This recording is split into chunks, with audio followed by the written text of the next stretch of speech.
आता येतोय बहुतेक.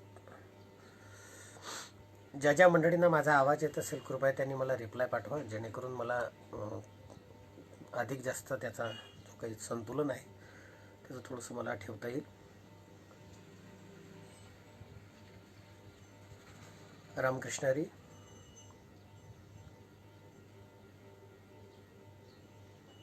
हां, आपण सर्वांनी मला याच्यावरती पुन्हा रिप्लाय पाठवावा. जे काही असेल मला स्वतः त्या पद्धतीने काही कार्य मला त्या आवाज येतोय सर्वांना. आपला विषय चालू होता, जेव्हा ज्ञान अनुभवगम्य असतं तेव्हा ते प्रचलित म्हटल्यापेक्षा ते या जगतामध्ये प्रभावित होत असतं. ते ज्ञान प्रभावित होऊ शकत नाही ज्या ज्ञानाच्या माध्यमातून तुम्ही आम्ही आमच्या जीवनामध्ये अनुभवता नसेल. बहुतेक साधू संतांच्या जीवनाची सगळ्यात मोठी आश्चर्यकारक घटना ही आहे की साधू संतांच्या जीवनांमध्ये कधीही केव्हाही कोणत्याही पद्धतीचं ज्ञानाचं ग्रहण हे विशेष रूपाने ज्या पदवीच्या अनुषंगाने तुम्ही आम्ही घेत असतो ते कधी दिसत नाही. बहुतेक संतांच्या नावाने असणारी जी विद्यापीठं आहेत ती आज अनेकांना पदव्युत्तर करतायत, पण त्यांच्या नावामध्ये किंवा त्यांच्या चरित्रामध्ये जर का आपण पाहिलं तर त्यांना कधी स्वतः अशा असणाऱ्या ज्ञानाची गरजच पडली नाही. बहुतेक अनुभव आले अंगा ते या जगात येत असे. जे ज्ञान आम्हाला प्राप्त झालेलं आहे त्याच्यामध्ये मुख्य रूपाने गोष्ट आहे की ती अनुभवता मूळ रूपाने आले, ती स्थित प्रज्ञेची लाभे. ज्ञानेश्वरीमध्ये ज्ञानोबारे चिंतन करतात आणि ते चिंतन करत असताना ज्ञानोबारे ज्ञानेश्वरीमध्ये वर्णन करतात ती स्थित प्रज्ञेची लाभे. मगची सारस्वत मग सकळ शास्त्र स्वयंभे निगती मुख्य. किंवा वैसेची या गावा नयता वयाच्या अनुषंगाने सुद्धा त्यांच्या जीवनामध्ये कोणत्याच पद्धतीची मर्यादा पडत नाही. काही गोष्टी जगतामध्ये या अनुभवतेच्या आधाराने खूप प्रगल्भ होत असतात, प्रसिद्धीच्या झोतामध्ये नसतात. मला असं वाटतं की गेल्या 3 महिन्यापासून सद्गुरू मोजरकर बाबांच्या विचार मंचाच्या द्वारे मोजरकर बाबांची जी काही स्वतः प्रचिती, जी काही स्वतः त्यांची असणारा अधिकार आहे तो अधिकार या माध्यमातून अनेक लोकांपर्यंत पोहोचला आहे. बहुतेक अनेक लोक आतापर्यंत तेपर्यंत पोहोचलेली नव्हती, पण याच्या माध्यमातून अनेक लोकांपर्यंत सद्गुरू मोजरकर महाराज पोहोचले. असणारा प्रसिद्धी परांमुक्तेचा सर्वोत्कृष्ट उदाहरण आहे. प्रसिद्धी परांमुखता ही साधू संतांच्या जीवनाची एक अत्यंत विशेष गोष्ट असते. बहुतेक असं म्हणायला हरकत नाही, साधू तोच म्हणावा की ज्याच्याकडे प्रसिद्धीचे जास्त भार नाहीत किंवा जो प्रसिद्धीच्या झोतामध्ये कधी येत नाही. बहुतेक प्रसिद्धीच्या झोतामध्ये येतात ते आमची सगळी महाराज मंडळी असू शकतात की ज्यांना प्रसिद्धीच्या माध्यमातून खूप चांगल्या पद्धतीने आपला स्वतःचा रिस्पॉन्स द्यायचा असतो. बहुतेक मला काही टीका टिप्पणी कोणावरती करायची नाही, पण मात्र प्रसिद्धीच्या मागे जो लागलेला आहे, लोकेशना वित्तेषणा पुत्रेषणा याच्या मागे जो लागलेला आहे त्याच्याकडे साधू संतांचं जीवन असेल काय किंवा साधू संतत्व हे त्याच्याकडे असेल का? बहुतेक नाही सांगता येत. आणि म्हणून जगतामध्ये हे ज्ञान प्राप्त व्हावं किंवा ते ज्ञान मूळ रूपाने या जगतामध्ये प्रत्येकाला स्वतः त्या स्थितीनं प्राप्त व्हावं असं जर का वाटत असेल ना तर त्याच्याकरता एखाद्या साधूचा समागम होणं खूप गरजेचं आहे. संत समागम साधा गड्या हो, संत समागम साधा हे राष्ट्रसंतांचं जे भजन आहे ना ते भजनच या ठिकाणी पूर्ण रूपाने अनुभूती देणार आहे. बहुतेक हे भजन ज्या ज्या क्षणाला मी ऐकतो त्या त्या क्षणाला जगद्गुरु तुकोबारांचा एक अभंग आठवतो नेहमी सातत्याने. संत समागम एखादी परी व्हावे त्याचे द्वारी श्वान येते मग तेथे मग तेथे. जगद्गुरु तुकोबाराय एका ठिकाणी या अभंगाचा असणारा एक असा विशेष भाव प्रकट करतायत तर राष्ट्रसंत त्या भावाला स्वतः अत्यंत सोप्या आणि सहज शब्दांमध्ये व्यक्त करतात. साधूचे शब्द सोपे असतात, साधूचे शब्द सरळ असतात, साधूचे शब्द स्पष्ट, जे सरळ स्पष्ट आणि सहज असतात ते साधूचे शब्द असतात. जे स्पष्टही नसतात, जे सरळही नसतात, बहुतेक ते जे ज्ञान आहे ते ज्ञान किंवा ती गोष्ट किंवा ते शब्द बहुतेक एखाद्या लेक्चररचे असू शकतात, एखाद्या प्रोफेसरचे असू शकतात. त्याच्यामध्ये स्पष्टता नसते. साधू संतांच्या जीवनामध्ये त्यांच्या जीवनाची स्पष्टता आहे, त्यांचं जीवन पारदर्शक आहे, त्यांचं जीवन सहज आहे, त्यांचं जीवन सरळ आहे. आणि बहुतेक एक गोष्ट अशी आहे की त्यांचं जीवन सरस आहे. तुमच्या आमच्या जीवनाकडे जर का पाहिलं ना, तर सरसताही नाही, सरळताही नाही, स्पष्टताही नाही आणि सहजताही नाही. बहुतेक साधू संतांचं हेच आहे.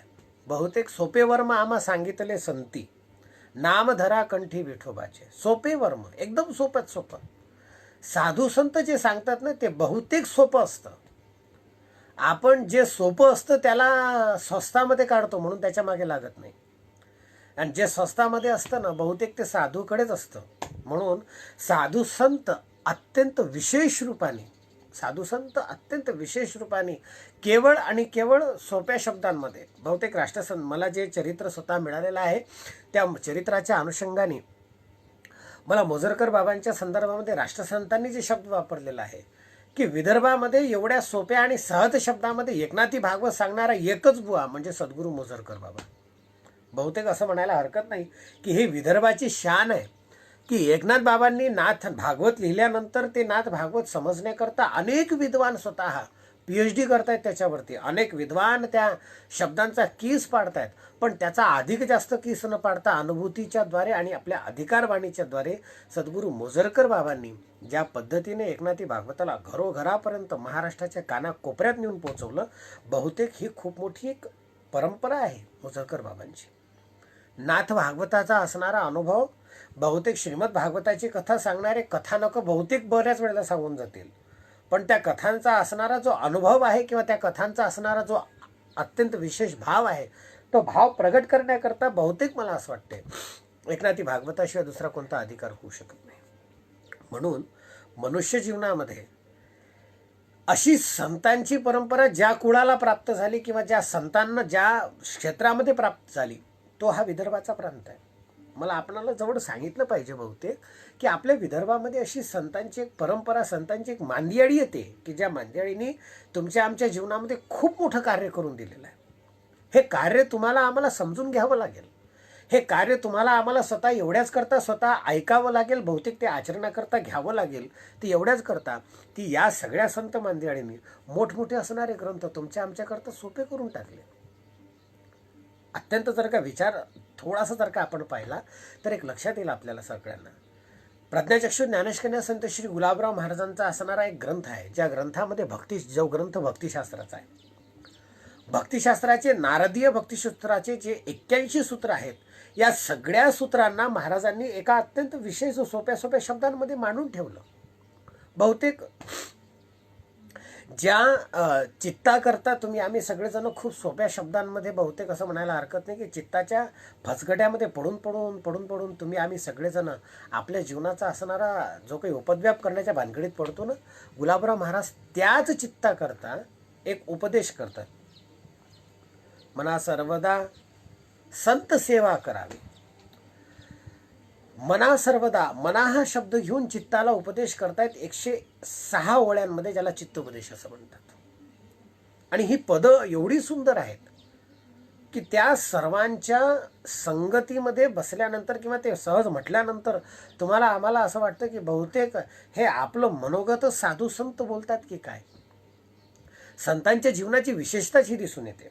आणि म्हणून आपण सगळी विद्वान मंडळी या ठिकाणी बसून आहात. मला एक गोष्ट नेमकी आपल्याजवळ मांडावी लागेल की आपण बहुतेक वेळेला एखाद्या अशा पुस्तकाच्या शोधामध्ये असतो की जे पुस्तक तुम्हाला आम्हाला काहीतरी नवीन्यपूर्ण असं ज्ञान प्राप्त करून देईल.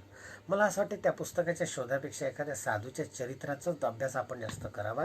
कारण साधूचं चरित्राचं पठण किंवा साधूच्या चरित्राचं उच्चारण जरी तुमच्या आमच्या कानावरती पडलं ना, बहुतेक त्याच्यातून सुद्धा काहीतरी वेळेला बहुतेक ज्ञान सहज प्राप्त होऊ शकतं. साधूचं जीवनच मुळात ज्ञानप्राप्त आहे. साधूच्या संगतीचाच असणारा सगळ्यात जास्त भाव एवढ्याकरता महत्त्वाचा आहे. बहुतेक ते ज्ञान जर का प्राप्त करून घ्यायचं, ते ज्ञान पैगा बरवे जरी मनी अथी आणावे तरी संताया भजावे सर्वस्वेशी, असं जे बहुतेक एवढं असणारं माऊलीचे शब्द मला सांगताना बहुतेक माझ्या अंगावरती रोमांच येतात. माऊलीचे हे सगळे शब्द एवढे अंगीभूत झालेले आहेत ना. माऊली म्हणते ही गीता प्रगट झाली किंवा ज्ञानेश्वरी प्रगट झाली, याच्या मागे सगळा प्रसाद कोणाचा आहे? साधू संतांचा प्रसाद आहे. कोण कोण साधू संत माऊलीच्या समोर बसलेले आहेत लक्षात येईल आपल्याला. नामदेव महाराज आहेत, जनाबाई आहे, निवृत्तीनाथ आहेत, सोपान काका आहे, मुक्ताबाई आहे. काय सांगावं तुम्हाला, तत्कालीन असणारी सगळी संत मांदियाडी ज्या क्षणाला बसली ना, तेव्हा या सगळ्या संत मांदियाडीचा असणारा जो काही कृपादृष्टीचा भाव आहे, त्या भावाला माऊलीने नमस्कार केलं आणि ही ज्ञानेश्वरी त्यांच्या चरणावरती अर्पण केली. हे मला असं वाटतं की बहुतेक यासारखी असणारी अनुभूती जी माऊलीने प्रगट केली, ती प्रगट करत असताना माऊली म्हणते की ते सगळं विशुद्ध ज्ञान माझ्या समोर जे आलंय ना, त्याच्यामागे मुख्यत्वे कारण एकच आहे, ही सगळी संतांची कृपा आहे.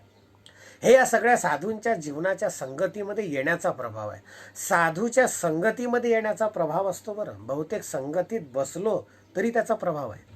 काय सांगू तुम्हाला, मला असं वाटतं की बहुतेक एखाद्या अत्तराच्या दुकानामध्ये गेल्यानंतर जर का त्या दुकानाच्या बाहेर निघालो तर आपण मासोळीच्याही बाजारात गेले तरी त्या अत्तराचा सुवास येतो.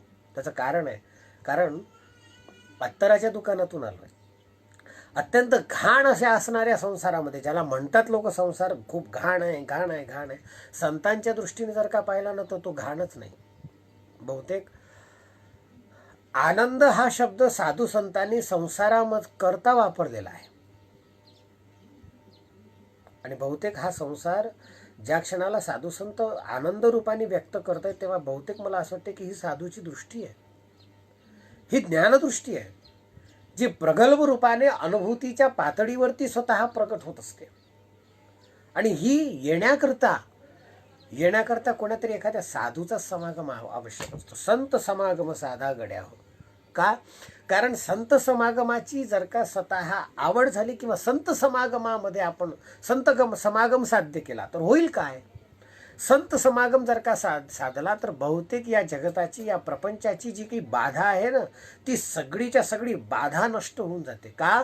कारण साधू संत या संसाराकडे पाहण्याचा दृष्टिकोनच बदलून देत असतात. वस्तू एक, व्यक्ती एक असते, पण अनेक दृष्टी अनेक रूपाने त्या वस्तूचं आणि त्या व्यक्तीचं विवेचन करत असतात. व्यक्ती एकच आहे, वस्तू एकच आहे. जीवनामध्ये काही गोष्टींचा दृष्टिकोन हा माणसाच्या जीवनामध्ये एवढ्याच करता परिपक्व असणं गरजेचं असतं. कारण वस्तू आहे कोणाची आणि व्यक्ती आहे कोण याचा परिचय जेथपर्यंत होत नाही ना, तेथपर्यंत आपण स्वतः त्याबद्दल मत व्यक्त करणं, बहुतेक मला असं वाटतं की ते मत नसतं, तो अहंकार असतो. काही काही लोकांच्या डोळ्यामध्ये एक विशेष रूपाचा अहंकार भरून पडलेला असतो. कोणता? अहो सोडून द्या, माणूस दिसल्याबरोबर ओळखून घेतो की हा कोण आहे, हा कसा आहे. कसा आहे हे ओळखण्याकरता जर का स्वतः आपले डोळे एवढे प्रगल्भ झालेले असतील तर मला असं वाटतं की बहुतेक तो माणूस तर या जगतामध्ये सगळ्यात जास्त सावधान असला पाहिजे. हा बहुतेक असावा, खूप जास्त सावधान असावा. पण असा असणारा सावधानी व्यक्ती हा अनेकांच्या नजरेतून उतरलेला असतो. त्याचं कारण काय? त्याचं कारणच एक आहे, आकलनाची जी दृष्टी आहे ना ती अपरिपक्व आहे, ती मजबूत झालेली नसते. मनुष्य जीवनामध्ये परिपक्वता ही तेव्हा येते, एकतर ती अनुभूतीने येत असते किंवा ती सेवेने येत असते. सेवा घडत असेल तर ती अनुभूती, तेव्हा ती प्रगल्भता येत असते. आणि अशी सेवा जर का साध्य करायची असेल तरी साधूच्या समागमात यावं लागते. का? कारण साधूच्या समागमाशिवाय या जगतामध्ये कोणालाही अशा पद्धतीची दृष्टीच होऊ शकत नाही. बहुतेक ती दृष्टी येण्याकरता, ती प्रगल्भता येण्याकरता ती साधूच्या संगतीतच राहावं लागते. दृष्टी ही अपरिपक्व असेल तर मग संसारही अपरिपक्व होतो आणि परमार्थही अपरिपक्व होतो. मग त्या ठिकाणी प्रश्न बहुतेक असा पडत असतो की संसारही धड झालेला नाही आणि परमार्थात असून सुद्धा परमार्थात सुख नाही, बैचैन अवस्था झालेली असते. का? कारण परिपक्वता यायची असते. साधूच्या जीवनाची परिपक्वता ही एवढ्याच करता आलेली असते कारण त्यांच्या जीवनामध्ये सेवा आहे आणि त्यांच्या जीवनामध्ये कृपा आहे. काय? जेथपर्यंत सेवा नाही झाली ना तेथपर्यंत परिपक्वता नाही आली. नामदेव महाराजांच्या जीवनातला छोटासा प्रसंग आहे, सगळ्यांना परिचयाचा आहे, सगळ्यांच्या आकलनातला आहे. बहुतेक संतांच्या समागमामध्ये, संतांच्या संगतीमध्ये, अनेक साधूंच्या मध्यस्थीमध्ये बसलेल्या नामदेव महाराज मुक्ताबाई कच्चं म्हणून स्वतः हा जर का रिझल्ट देत असेल आणि त्यावेळेला काकांच्या हातातलं धापटणं घेऊन जेव्हा स्वतः धोपटायला गेली तेव्हा गोरोबा काकांच्या हातातल्या धोपटण्याने स्वतः एवढा राग आला की हा काय स्वतः पाखंडपणा लावलाय, म्हणून सरळ देवाकडे गेले. बहुतेक देवाच्या जवळ असणारे नामदेव महाराज तेथपर्यंत परिपक्व झाले नाही जेथपर्यंत त्यांनी गुरूंची सेवा केली नाही. दृष्टी परिपक्व येण्याकरता सेवा लागते आणि कृपा लागत असते. बहुतेक सद्गुरू मोजरकर बाबांच्या या विचारमंचावरती मला ही गोष्ट बोलावी लागेल. बाबांच्या जीवनामध्ये जो काही अभ्यास, त्यांच्या जीवनामध्ये जे काही साधना झालेली आहे, त्या साधनेमध्ये सगळ्यात जास्त सेवाच झालेली दिसते. सेवा जास्त आहे, अनुभूती जास्त आहे, म्हणून त्यांच्या जीवनामध्ये एकनाथी भागवतासारखा अधिकार आहे. हा अधिकार जर का साधूच्या जीवनामध्ये येतोय किंवा हा अधिकार मिळल्या जातोय, त्याचं कारणच एक आहे, कृपा आहे आणि सेवाही आहे. बहुतेक ही दोन्हीही गोष्ट सद्गुरू मोजरकर बाबांच्या जीवनामध्ये आम्हाला पाहायला मिळतात. हे सगळे भाव मी एवढ्याकरता प्रकट करतोय, संत समागम साधा गड्या हो, संत समागम साधा असं जर का राष्ट्रसंत म्हणतायत तर त्याच्या मागे कारण आहे. कारण संसाराचा असणारा जो काही दृष्टिकोन आहे हा बदलला पाहिजे. आमच्या जीवनामध्ये संसाराचा दृष्टिकोन काय आहे? बहुतेक मला थोडंसं विनोदाने बोलावं लागेल. तुम्ही बहुतेक महाराज लोकांना सुद्धा विचारा, का तुमचा संसार कसा काय, काही विचारू नका बुवा. आता यावेळेनं तर नेमका खोडकिडाच आलेला आहे. तर मग झालंय काय? सद्यस्थितीतल्या वातावरणाला अनुसरून जर का तुम्ही अनेक विद्वानांना जर का विचाराल तर ते एकच म्हणतात, जे साधू संतांनी सांगितलं ते बरोबरच आहे. संसार दुःख मूळ, चौकडे इंगळ, विश्रांती नाही कुठे, रात्रंदिवस तळ. हे बिलकुल हे विद्वानांच्या सुद्धा मुखातून निघालेले शब्द आहेत. पण तेच एखाद्या साधूला विचारा. साधूला स्वतः विचारल्यानंतर नाथबाबा एका ठिकाणी शब्द वापरतात. नाथबाबांना विचारलं, का हो नाथबाबा तुमचा संसार कसा झालाय? आजी संसार सुपड झाला गे. हे माऊलीचे शब्द आहेत. किंवा माऊलीचे शब्द येतात, आजी संसार सुपड झाला गे माय देखील पाय विठोबाचे. आणि त्याचे पुढचं एक बहुतेक सांगायचं मला हरकत नाही की साधू संतांच्या जीवनामध्ये संसाराची दृष्टी, नाथबाबांची जर का मला दृष्टी सांगायची असेल, अवघेची त्रैलोक्य आनंदाचे आता चरणी जगन्नाथ चित्त ठेले, माय जगन्नाथ बाप जगन्नाथ अनाथाचा नाथ जनार्थ. हे नाथबाबा सांगतायत. ही दृष्टी एवढी फळाला आलेली आहे, एवढी परिपक्व झालेली आहे की संसाराकडे पाहताना आनंदमय दृष्टीनं पाहणे. बहुतेक हा संसाराचा आनंद ज्या साधूच्या जीवनामध्ये दिसतो ना, ती एकमेव नाथबाबा दिसतात, जे संसाराला आनंद स्वरूप मानतात. संसार आनंदाचा ठरलेला असतो ज्याचा. बहुतेक विचार करण्यासारखी गोष्ट आहे, ज्याचा संसार आनंदाचा आहे त्याचा परमार्थ कसा असेल. बहुतेक ही गोष्ट खूप महत्वाची ठरते. मोजरकर बाबांच्या जीवनचरित्रामध्ये त्यांच्या संसारामध्ये त्यांचे 4 मुलं 3 कन्या यांच्या संगतीमध्ये जर का त्यांचा संसार अत्यंत विशेष फळाला, हा संसारिक जीवनाचा एक गुलमोहर आहे. पुत्र होणं हा गुलमोहर आहे त्या संतांच्या जीवनातला. आणि त्या अनुषंगाने आपल्या जीवनातला असणारा हा संसार अत्यंत हलाखीच्या परिस्थितीत सुद्धा सुदाम्यासारख्या अवस्थेमध्ये जर का जगता येत असेल ना, तर बहुतेक याच्यासारखी श्रीमंती आणि याच्यासारखा आनंद दुसरीकडे कुठंच नसू शकतो. हे मिळतं केव्हा? राष्ट्रसंतांसारख्या संतांच्या सानिध्यामध्ये असेल तेव्हा. रामकृष्णदादा बेलूरकरांनी अड्याळ टेकडीवरती बसून जर का स्वतः त्यांच्या संगतीमध्ये त्यांचं जीवन जर का एवढं सुंदर करून ठेवलेलं असेल की त्यांच्या पश्चात, राष्ट्रसंतांच्या पश्चात त्यांच्या प्रवचनांचा जर का एवढ्या पद्धतीने स्वतः अभ्यासपूर्ण असणारा भाव त्यांनी पुस्तकांच्या रूपाने प्रगट करावा, तर मला असं वाटतं की बहुतेक हे सगळंच्या सगळं एवढ्याच करता महत्त्वाचं ठरतं की कुठेतरी कोणाला तरी ही गोष्ट खूप आवश्यक वाटते. मला बहुतेक आज या विचार मंचाच्या अनुषंगाने आपणा सगळ्या मंडळींकडे एक गोष्ट नेमकी विनंतीपूर्वक मी जरा अर्ज रूपाने स्वतः सगळ्यांकडे मांडतोय की प्रज्ञाचक्षू गुलाबराव महाराजांचं जीवनचरित्र, राष्ट्रसंतांचं जीवनचरित्र, संत गाडगेबाबांचं जीवनचरित्र, सद्गुरू मोजरकर बाबांचं जीवनचरित्र, सद्गुरू लहानोजी बाबांचं जीवनचरित्र, सद्गुरू भारवाडीचे आमचे सत्यदेव बाबांचं जीवनचरित्र, या सगळ्या संत मांदेड्यांच्या जीवनचरित्रांकडे एकदा थोडा अभ्यासात पूर्ण नजरेने पाहावं, थोडं तरी पाहावं. आज प्रज्ञाचक्षू गुलाबराव महाराजांच्या जीवनचरित्राकडे संपूर्ण जगत, मी इजिप्तपासूनची सगळी गोष्ट करतोय, पाश्चिमात्य देशांमध्ये सुद्धा महाराजांचे काही ग्रंथ गेलेत की तिथे सुद्धा आज महाराजांच्या जीवनचरित्राकडे एक आश्चर्याच्या because it is a very very बहुतेक असं म्हणायला हरकत नाही की ते एवढं चमत्कारिक आहे. It's a great miracle in the world. खूप मोठ्या पद्धतीचं असणारं, ज्यांनी ज्यांनी आपल्या जीवनामध्ये हे सगळंच्या सगळं कार्य, महाराजांच्या जीवनचरित्रातला कार्यकाळ जर का पाहिलं तर किती लहानसा कार्यकाळ आहे, पण या जगतातलं अगाध असणारं ज्ञान महाराजांनी या जगताकरता अत्यंत सहज स्पष्ट करून खुलं करून टाकलं. साधुबोध महाराजांच्या जीवनचरित्रातला तो बोध आहे जो साधूच्या संगतीतला आहे. ग्रामगीता राष्ट्रसंतांची ती अनुभूती आहे जी पंढरीच्या आणि साधू संतांच्या संगतीची आहे. म्हणून एकही अध्याय असा नाही ग्रामगीतेतला की ज्या ग्रामगीतेच्या अध्यायाच्या प्रारंभाला कोण्या संताचं स्मरण नाही. प्रत्येक जाती धर्माच्या असणाऱ्या संतांचा आहे. जाती धर्माच्या संतांचा शब्द माझा चुकला जरा मी माफी मागतो, कारण साधू संत कोण्या जातीचा नाही, कोण्या धर्माचा नाही, कोण्या पंथाचा नाही. साधू हा केवळ फक्त साधू आहे. तो दुसरा कोण्याच पंथाचा संप्रदायाचा नाही. साधू साधू आहे. संत संत आहे. संत वही है जो जगत में संत होता है. सबका होता है वो संत होता है. और इसलिए इस बात को आप सभी लोग ध्यान में रखें. केवल इसके लिए ध्यान में रखना योग्य है क्योंकि ये सारी की सारी संत कृपा, ये संत की अनुभूति एक किसी संत के फकीर के साथ में चलने की अनुभूति है. फकीर के साथ में चलने वाली अनुभूति अमीरी का अनुभव देती है. फकीर के साथ में चलने वाली.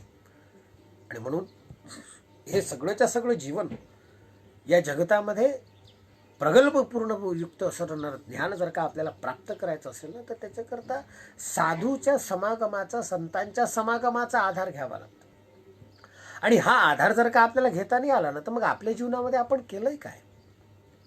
जगद्गुरु तुकोबारा एका ठिकाणी स्वतः शब्द वापरतात, ज्याच्या जीवनामध्ये साधूची संगती नाही झाली किंवा संत कृपा ज्याच्या जीवनामध्ये नाही आली ना, त्याच्या जीवनामध्ये देवकृपा होणं सुद्धा फार कठीण आहे. देव तेव्हाच मिळेल जेव्हा कोणीतरी एखादा साधू कृपा करेल. भगवान श्रीराम विभीषणाला त्याच क्षणाला भेटले जेव्हा पहिल्यांदा हनुमंत भेटले. हनुमंत संत भेटले म्हणून श्रीराम भेटले. आणि म्हणून विभीषणाच्या मुखातले शब्द आहेत, बिनु हरि कृपा मिलही नहीं संता. बिना हरि के कोई सब, बिना हरि की कृपा के बिना किसी संत का वास्तविकता में दर्शन नहीं हो सकता. संत वही जिसके दर्शन मात्र से परमात्मा का दर्शन हो जाए. बहुतेक हा अनुभव जर का स्वतः येत असेल ना, बहुतेक मला असं म्हणायला हरकत नाही, गुरुची अनुभूती सुद्धा त्यालाच म्हणतात की ज्याचं केवळ एकदा दर्शन झालं आणि देव प्राप्त झाला, ही अनुभूती आहे. देवाच्या अनुभूतीचा आणि जिथे बसल्यानंतर मन निश्चिंत होईल, बिलकुल निश्चिंत होईल. समर्थांच्या शब्दांमध्ये, समर्थ रामदास स्वामींच्या शब्दांमध्ये जर का बोलायचं आहे ना, निर्भय होई म्हणा, निश्चय होई म्हणा. हे म्हणा निश्चय हो, निश्चिंत हो, निर्मल हो, निर्भय हो. हा निर्भयतेचा शब्द मला वाटते बहुतेक हा निर्भयतेचा एक शब्द, निर्भय हो महादेवा. जर का आपली विदर्भातली काही मंडळी या ठिकाणी असतील तर त्यांच्या कानावरती मी एक शब्द टाकून देतो, निर्भय हो महादेवा म्हणून. सालबर्डीच्या जवळ असणारे आमचे महादेव बाबा, त्यांच्याच जवळ असणारे मोर्शीचे रामजी बाबा, ही सगळी परंपरा, ही सगळी मांदियाडी विदर्भातली एक अलौकिक मांदियाडी आहे. मला बहुतेक असं म्हणायला हरकत नाही की साधू संतांच्या या परंपरेचा एक अभ्यास, विदर्भातल्या विशेष करून असणाऱ्या साधू संतांचा एक अभ्यास होणं खूप गरजेचं आहे. सद्गुरू मोजरकर बाबांच्या विचार मंचाच्या मला या माध्यमातून थोडीशी आपणा सगळ्यांना एक आग्रहाची विनंती करायची आहे. जरा पाहू तर खरं. आणि हा उपक्रम आपण आता करतोय असं नाही आहे. गुलाबराव महाराजांनी तत्कालीन काळामध्ये म्हणजे 1881 ते 1915 या 34 वर्षाच्या काळामध्ये महाराजांनी स्वतः विदर्भातल्या असणाऱ्या आणि अनेक ठिकाणच्या असणाऱ्या साधू संतांची एक यादी तयार केली. 108 संतांची मांदियाडी. आणि हे सगळेच्या सगळे शब्द, हे सगळेच्या सगळे भाव महाराजांनी त्या ठिकाणी स्वतः वर्णन केलेले आहे. हे मी एवढ्याकरता सांगतोय की आज आपल्याला आवश्यकता आहे की अशा सगळ्या संत मांदियाड्यांचं एकत्रित एक पुस्तक तयार झालं पाहिजे. एकत्रित असणारी एक अभ्यासाची एक परंपरा स्वतः जोडता आली पाहिजे. राष्ट्रसंतांनी ज्या पद्धतीने एकरूपतेचा, स्वतः एकात्मतेचा जो नारा सगळ्या जगताकरता दिलेला आहे, बहुतेक आता तो साधू संतांकरताही करणं गरजेचं आहे. कारण अनेक लोकांनी अनेक साधूंना आपल्या जातीमध्ये, पंथामध्ये, धर्मामध्ये वाटून घेतले. कृपया अशा पद्धतीचा अधर्म कधीच करू नका. साधू कधीच कोणाच्या असणाऱ्या धर्माचा, कोणाच्या एखाद्या विशिष्ट असणाऱ्या परंपरेचा पाईक साधू होत नाही, आणि तो कधी कोणाला करून नाही ठेवत, कधी कोणाला बंधनामध्ये नाही. अरे जो बंधनातून मुक्त करतो ना तो साधू, जो बंधनामध्ये ठेवतो ना तो साधू कधीच नसतो गडे हो. एक गोष्ट पक्की आहे. आणि म्हणून या विचारमंचाच्या द्वारे मला एक गोष्ट आग्रहाने सांगावी लागेल. राष्ट्रसंत आग्रह पकडतायत, राष्ट्रसंत अनुभव व्यक्त करतायत. हा माझा अनुभव आहे. राष्ट्रसंत या अभंगाच्या शेवटच्या तुकड्या द्यास म्हणे, हा शब्द बोलताना राष्ट्रसंत शब्द वापरतायत की हा माझा अनुभव आहे आणि मी माझा अनुभव व्यक्त करतोय. काय? कारण या संगतीशिवाय, या समागमाशिवाय माझ्या जीवनामध्ये किंवा प्रत्येकाच्या जीवनामध्ये ज्ञानच प्राप्त होऊ शकत नाही.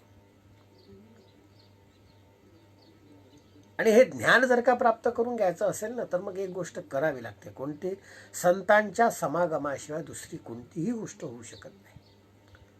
संत समागम होणं खूप गरजेचं आहे. संतांची संगती होणं खूप. म्हणून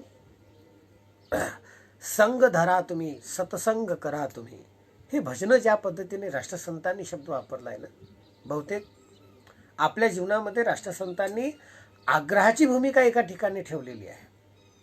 आग्रहाची भूमिका की गड्या काही कर, पण एक गोष्ट कर, संतांची शरणागती स्वीकार कर. साधूंच्या संगतीमध्ये काहीतरी काळ काढा. संताची संगती मनोमार्गगती, आकडावा श्रीपती येणे बनते. परमात्मा प्राप्तीचा असणारा अद्भुत स्वतः मार्ग आहे साधूच्या संगतीचा मार्ग. आणि म्हणून संत समागमाची असणारी अनुभूती कधी काळी एखाद्या ग्रंथाच्या द्वारे सुद्धा होऊ शकते. कारण कोण्यातरी एखाद्या संताला, कोण्यातरी एखाद्या साधूला पाहण्याकरता आपण जाऊ, आपल्या जीवनाचा असणारा इतिश्री कधीही होऊ शकते. पण त्याच्याकरता कोण्यातरी त्यापेक्षा एखाद्या ग्रंथाचं अवलोकन, एखाद्या ग्रंथाचं विवेचन. मला बहुतेक या ठिकाणी आग्रहाने एक गोष्ट जरा काळे महाराज, डॉक्टर संकेत महाराज काळे, मला यांचं थोडंसं नामोल्लेख एवढ्याच करता करावं लागेल. ती याच करता की त्यांच्या माध्यमातून राष्ट्रसंतांचा एक अलौकिक अभ्यास, एक वेगळा अभ्यास मला या ठिकाणी जरा खूप चांगल्या पद्धतीने स्वतः त्यांच्या माध्यमातून दिसून पडतोय. विचारमंच जे स्वतः राष्ट्रसंतांचं सुरू होतंय ना, जे गुरुदेव सेवाश्रम मंडळीच्या माध्यमातून होणं खूप गरजेचं आहे आपल्या सगळ्यांकरता. ती गोष्ट एवढ्याच करता गरजेची पडते की या सगळ्या मंडळींच्या माध्यमातून या जगतामध्ये राष्ट्रसंतांचं असणारं जे आध्यात्मिक जे मन आहे ना, जे अध्यात्माला मनप्रचूर असणारं जे मन आहे ना, हे स्वतः दिसून पडतं. सद्गुरू मोजरकर बाबांच्या सुद्धा जीवनातली असणारी ही आध्यात्मिक अनुभूतीच आहे. प्रज्ञाचक्षू गुलाबराव महाराजांनी या जगतामध्ये सर्वोच्च असणारी प्राप्ती काय आहे? अध्यात्म हे या जगताचं सगळ्यात मोठं सर्वोत्तम प्राप्ती आहे, असं महाराजांचं मत आहे. आणि म्हणून या विचारमंचाच्या द्वारे माझ्या सगळ्या मंडळींना एक आग्रहाची विनंती आहे, होत असेल तेवढं साधकीय जीवनाच्या अनुषंगाने अध्यात्माचा असणारा अनुभव. बहुतेक थट्टा मस्करी ही अनेक ठिकाणी वेगवेगळ्या पद्धतीने चालू शकते. साधूची संगती मिळाली ती थट्टा मस्करी नाही, एखाद्या साधूची सेवा मिळाली ती थट्टा मस्करी नाही, एखाद्या संताचा असणारा आशीर्वचन, एखाद्या संताच्या मुखातलं निघालेलं वचन हे तुम्हाला आम्हाला स्वतः ऐकायला मिळालं, थट्टा मस्करी नाही. तिथे मस्करी नाही होऊ शकत, तिथे थट्टा नाही होऊ शकत. तिथे जर का थट्टा करत असाल ना, तर आपल्या जीवनाला बट्टा लागल्याशिवाय राहत नाही. हा बट्टाच आहे. एखादा साधू आपल्या घरामध्ये येत असेल, एखादा संत आपल्या घरामध्ये येत असेल, आपण त्याच्या संगतीमध्ये थट्टा मस्करीने जीवन व्यतीत करावं, त्यापेक्षा कधी काळी त्या साधूच्या संगतीत बसून साधूला, महात्म्याला फक्त एक शब्द विचारावा, काय मी उद्धार पावे, काय माझा उद्धार होईल, काय माझ्या जीवनाची असणारी आर्तता माझ्या जीवनात. बहुतेक कपिलगीता जर का श्रीमद भागवताची 3य स्कंदातली जर का आपण ऐकली ना, तर आपल्या लक्षात येईल कपिलगीतेमध्ये देवहूतीने कपिलांना जे प्रश्न विचारले त्याच्यामध्ये सुरुवात करताना तिने हा शब्द वापरलेला आहे. ती म्हणते की माझ्या संसाराच्या जीवनातला असणारा कितीतरी मोठा असणारा एक खूप मोठा भाव, खूप मोठं आयुष्य माझं व्यर्थ केलं, व्यर्थ. मला असं वाटतं की बहुतेक साधूच्या संगतीमध्ये बसल्यानंतर जर का आपल्याला आपल्या जीवनाचा अर्थ कळाला ना, तर मग जीवन कधी व्यर्थ वाटत नाही. ही खूप मोठी अनुभूती आहे जगतामध्ये. ही अनुभूती एखाद्या साधूच्या संगतीमध्ये बसून जर का मिळत असेल तर याच्यासारखं पुण्यवंत जीवन कोणाचं नसू शकतं. आणि हे फक्त एवढ्याकरता फक्त असाच मत आहे कारण कोणातरी साधूच्या संगतीशिवाय जीवनाची इतिश्री होऊ शकत नाही. काही गोष्टींकरता तिथी महत्वाची असते, पण एखाद्या साधूची संगती मिळाली, साधूच्या जीवनामध्ये त्याच्या संगतीमध्ये बसण्याचा योग मिळाला, याच्यासारखी इतिश्री कोणती असू शकत नाही. ही इतिश्री, पूर्णता ही केवळ एखाद्या साधूच्या संगतीशिवाय मिळू शकत नाही. आणि गडे हो, पुस्तकाच्या आधाराने असणारं ज्ञान किती तरी वेळेला स्वतः पाठांतर करावं लागते, पण एकदा का त्याच्या संगतीमध्ये बसलो की मग तेथे जे अनुभव येतात ना, त्या अनुभवांमध्ये कधी पाठांतर करण्याची, बहुतेक पाठांतर तिथे संपून जातं, मतांतर तिथे संपून जातं. आणि त्याच्याही पलीकडे सांगायचं तर बहुतेक विषम हा भाव साधूच्या संगतीमध्ये निघून जातो. तिथे सम हा भाव येतो. विश्वची माझे घर ऐसी मती जयाची स्थिर, किंबहुना चराचर आपणची झाला, जे का रंजले गांजले त्यासी म्हणे जो आपुले. ही समता आहे, ही समबुद्धी आहे. आणि ही समबुद्धी तरी एक वेळेला स्वतः जर का मिळाली ना, एक वेळेला जरी ही सतसंगती मिळाली, क्षण एक घडता संगतीचा, ऐसा अनुभव असे संतांचा, तो निज वृत्तीची या प्रबोधाचा, सर्वांग एक पावे, सर्वांग एक पावे. मतित्व जयाचे पाहिता न जाणे, मतित्व ज्याची बुद्धी स्वतः पाहण्याच्या पलीकडे निघून जात असते, बुद्धी तिथे पाहण्याचा विचार नाही करत. मानवी जीवनामध्ये ही गोष्ट खूप गरजेची पडत असते सज्जन हो, की आपल्या जीवनामध्ये हा सगळा अनुभव आपण घेत असताना काय त्या अनुभवाच्या अनुषंगाने मी हा विचार केलाय की माझ्या जीवनामध्ये इतिश्रीचा विषय कधी येऊ शकेल. चल रहा है ये सारा का सारा जीवन प्रबंधन हम करने की तो बहुत बड़ी भीड़ में खड़े हैं. चल रहा है, जो सब कर रहे हैं वही हम कर रहे हैं. जे सगळ्यांना करायचं आहे ते करण्याच्या करता आमची ओढ चालू आहे, स्पर्धा चालू आहे. पण या स्पर्धेमध्ये आम्ही हा विचार करून नाही राहिलो की आमच्या जीवनाची इतिश्रीचा असणारा मार्ग कुठे आम्हाला मिळेल का. आणि हा मार्ग जर का मिळवायचा असेल ना, राष्ट्रसंतांचा आवर्जून शब्द आहे, संत समागम साधा. गड्या हो, गड्या हा शब्द वापरलाय, गड्या.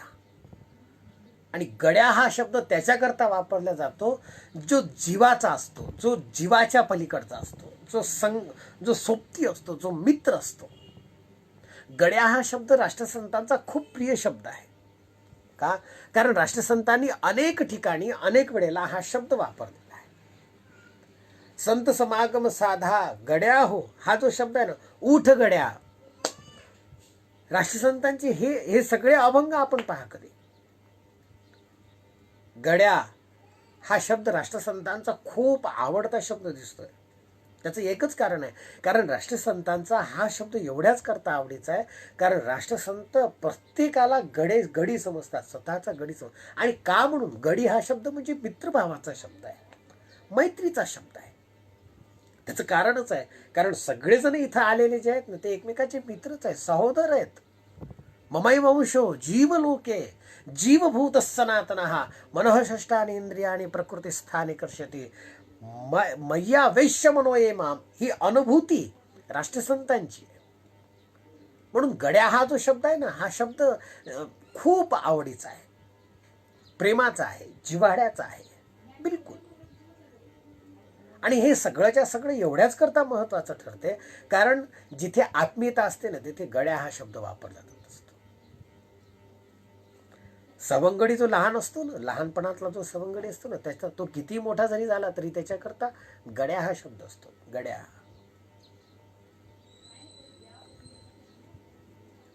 हा सगळा भाव एवढ्याच करता महत्वाचा आहे, कारण ही अनुभूती राष्ट्रसंतांची व्यापक अनुभूती आहे. जीवाभावाने या सगळ्या जगताकडे पाहण्याची त्यांची जी दृष्टी आहे ना, दगडाकडे सुद्धा ते जीवाभावाने पाहतात. जीवाभावाने जव मी पाहिलं माझं गावच मंदिर सोडलं. किंवा असं बहुतेक मला असं वाटतं की राष्ट्रसंत जर का गावाकडे जीवाभावाने पाहतायत तर गड्या या भावाने पाहतायत. गावातल्या प्रत्येक माणसाकडे, जगतातल्या प्रत्येक माणसाकडे गड्या हा शब्द वापरतायत.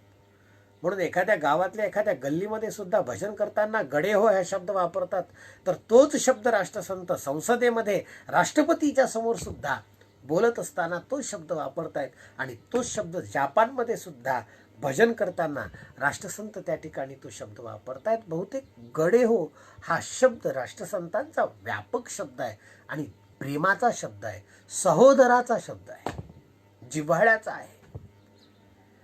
आणि हे ज्या क्षणाला स्वतः लक्षात येतं ना, बहुतेक जो त्यांच्या जिव्हाळ्याचा आहे ना तो या सगळ्या भावाला समजू शकतो. आणि म्हणून माझी एक सगळ्यांना एक विनंती आहे, आपण सर्वांना या सगळ्या संदर्भामध्ये मला एक विनंती करावीशी वाटते. ती एवढ्याच करता की आपण सगळेच्या सगळेजण अत्यंत विशेष आणि अत्यंत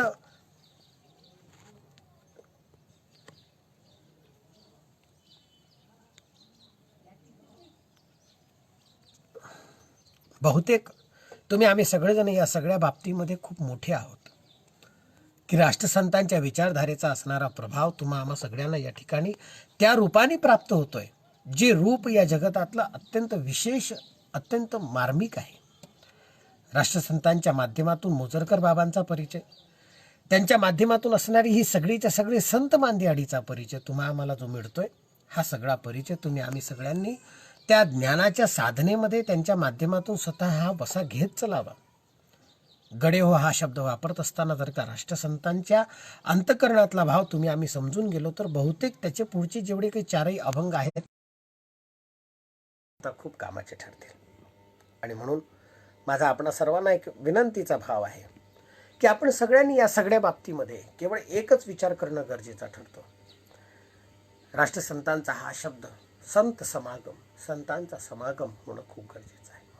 आणि हा समागम आपल्याला जर का स्वतः मिळत असेल, राष्ट्रसंतांचा हा भाव जर का आम्हा सगळ्यांना प्राप्त करून घ्यायचा असेल तर कोण्यातरी एखाद्या साधू संतांचं असणारं विचारधन आमच्या जीवनामध्ये असणं खूप गरजेचं आहे. हे सगळ्याच्या सगळं विचारधन, कारण साधूच्या जीवनामध्ये त्याचं सर्वोच्च धन कोणतं आहे तर त्याचे विचार, त्याचे शब्द. आम्हा घरी धन शब्दाचीच रत्ने, शब्दाचीच शस्त्र यत्न करू, हे सगळे साधू संतांचे अनुभव आहेत. शब्द फक्त शब्द नाही आहेत, या शब्दांमध्ये त्यांनी त्यांचा लपलेला स्वतः हा पूर्णच्या पूर्ण अनुभव आहे.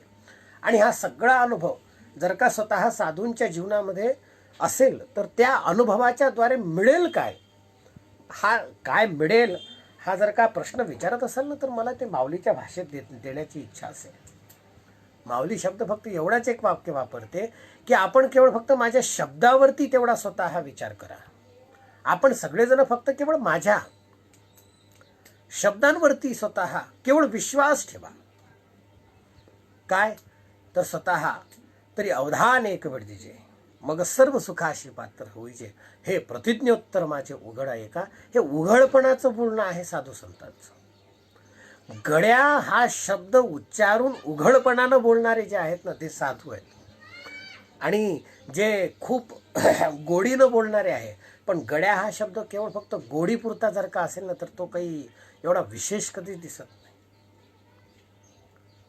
कधी काळी कन्फ्युजन असतं माणसाच्या जीवनामध्ये की आपला गडी कोण आहे, जीवाभावाचा असणारा आपला सोबती कोण आहे.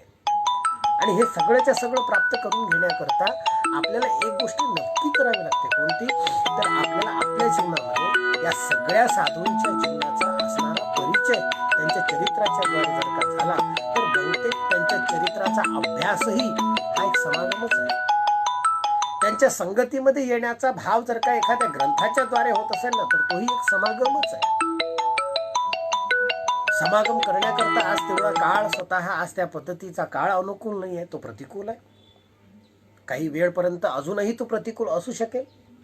पण अशा विचारमंचाच्या द्वारे जर का स्वतः, माझा तर असं स्वतःचा आपल्या सगळ्यांकडे एक विनंतीचा भाव असेल की आपण अशा सगळ्या साधू संतांचं एक एक एक एक एक एक एक चरित्रच त्या विचारपीठाच्या द्वारे, या विचारधनाच्या द्वारे स्वतः प्रकट करावं.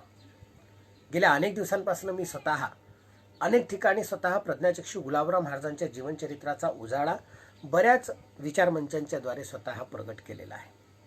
आणि हा सगळा करत असताना महाराजांचे जे जे काही छोटे मोठे ग्रंथ आहेत, बहुतेक मला असं वाटतं की राष्ट्रसंतांचे विचारपीठ, राष्ट्रसंतांची विचारधारा असणारं जे संकेत महाराजांचं, जे काळे महाराजांचं जे फेसबुक आहे, पेज आहे, त्याच्यावरती मी गुलाबराव महाराजांची 12 खडी 2 दिवस एवढ्याच करता सांगितली. अपुरी पडली, पण मात्र ती एवढ्याच करता सांगितली. कारण महाराजांची 12 खडी सुद्धा ती सहज आहे. पहिल्याच शब्दामध्ये जे मी शब्द वापरलेले होते ना, सहज आहे, सरळ आहे आणि एकदम सरस आहे.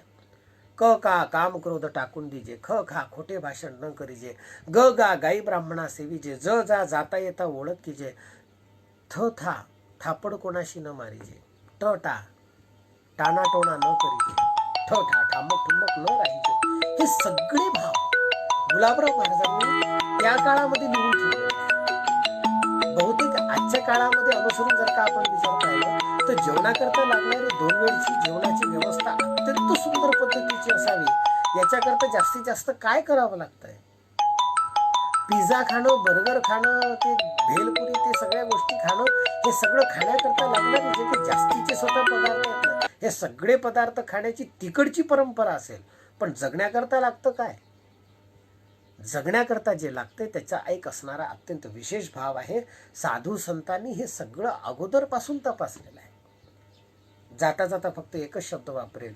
महाभारताच्या यक्षप्रश्नामध्ये युधिष्ठिराला यक्षाने एक प्रश्न विचारलाय, को दिका. त्या क्षणाला हात जोडून युधिष्ठिराने एक शब्द वापरलेला आहे, संतो दिका. दिक शब्दाचा अर्थ आहे मार्ग कोणता आहे, कोणता मार्ग सर्वोपरी श्रेष्ठ आहे. युधिष्ठिराच्या मुखातून निघालेला शब्द आहे, संतांनी सांगितलेला मार्ग सोपा आहे आणि तो मार्ग साधण्याकरता, त्या मार्गावरती चालण्याकरता साधूच्या संगतीतच चालावं लागते. म्हणून राष्ट्रसंतांचा आग्रह आहे, संत समागम साधा गड्या हो, संत समागम साधा. पुंडलिक वरदा हरी विठ्ठल श्री ज्ञानदेव तुकाराम माऊली ज्ञानेश्वर महाराज की जय. राष्ट्रसंत तुकडोजी महाराज की जय. सद्गुरु मोजरकर महाराज की जय. राजाधिराज सच्चिदानंद धर्म समन्वय महर्षी प्रज्ञाचक्षु ज्ञानेश कन्या संत श्री गुलाबराव महाराज की जय. धन्यवाद. आपल्या सर्वांच्या विचारधनाच्या माध्यमातून एक खूप चांगल्या पद्धतीचा आनंद या विचारपीठाच्या द्वारे या ठिकाणी मिळत गेला. सेवेचा हा लाभ पुन्हा प्राप्त व्हावा अशी पुन्हा अपेक्षा करतो आणि वाणीला विराम करतो. जय हरी, जय गुरु.